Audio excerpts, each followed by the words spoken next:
Assalamualaikum guys, welcome to Suni's Kitchen. ഇന്ന് നമുക്ക് ഇവിടെ വെണ്ടക്കയും മുട്ടയും കൊണ്ട് ഒരു ഡിഷ് ഉണ്ടാക്കി നോക്കിയാലോ.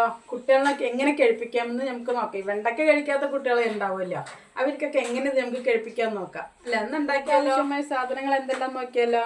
വെണ്ടക്ക, മുട്ട, ഉള്ളി, പച്ചമുളക്, കറിവേപ്പില, മല്ലിയില, കടുക്, മഞ്ഞൾപ്പൊടി, എണ്ണ. അതിനുവേണ്ടി ഒരു പാൻ വെച്ച് കൊടുത്തിട്ടുണ്ട്. അതിലേക്ക് ആവശ്യമായ എണ്ണ ചേർത്ത് കൊടുക്കാം. എണ്ണ ചൂടായിട്ടുണ്ട്. അതിലേക്ക് കടുക് ഇട്ട് കൊടുക്കാം. ആവശ്യത്തിനുള്ള ഉള്ളി ചേർത്ത് കൊടുക്കാം.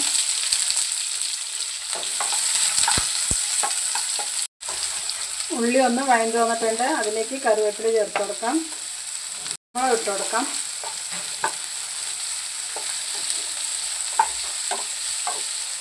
അതിലേക്ക് മഞ്ഞൾപ്പൊടി ചേർത്ത് കൊടുക്കാം.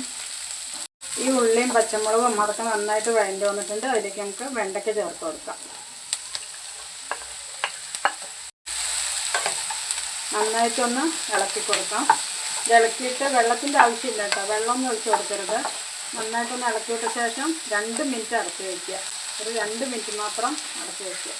എല്ലാ ഭാഗവും ഒന്ന് നന്നായിട്ട് ഒന്ന് ഇളക്കി കൊടുക്കുക. ഉപ്പ് ചേർത്ത് കൊടുക്കാം. ഇതൊന്ന് നമുക്ക് 2 മിനിറ്റ് അടച്ച് വയ്ക്കാം. നമ്മുടെ വെണ്ടയ്ക്ക അവിടെ എന്തായിട്ടുണ്ടെന്ന് നോക്കാം. വേണ്ട, ആ വെള്ളമെല്ലാം പോയി പാകമായി വന്നിട്ടുണ്ട്. വെള്ളം ഒട്ടും തൊടിക്കരുത് കേട്ടോ, ഒരു തുള്ളി പോലും വെള്ളം വേണ്ട. ആ എണ്ണയിൽ തന്നെ കിടന്നിട്ട് ഇത് റെഡിയായി വരണം. ഇനി നമുക്ക് ഇതിലേക്ക് മുട്ട ചേർത്ത് കൊടുക്കാം.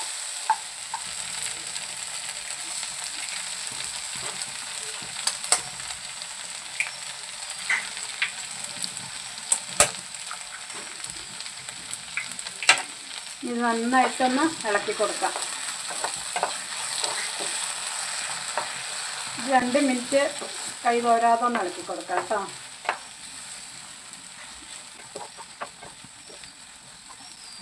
ഇത് പെട്ടെന്ന് തയ്യാറാക്കിയെടുക്കാൻ പറ്റിയ ഒരു ഡിഷാണ്. കുട്ടികൾക്കൊക്കെ നല്ല ഇഷ്ടമാകും. കുട്ടികളെ കൊണ്ടൊക്കെ നന്നായിട്ട് കഴിപ്പിക്കാൻ പറ്റും നമുക്ക്.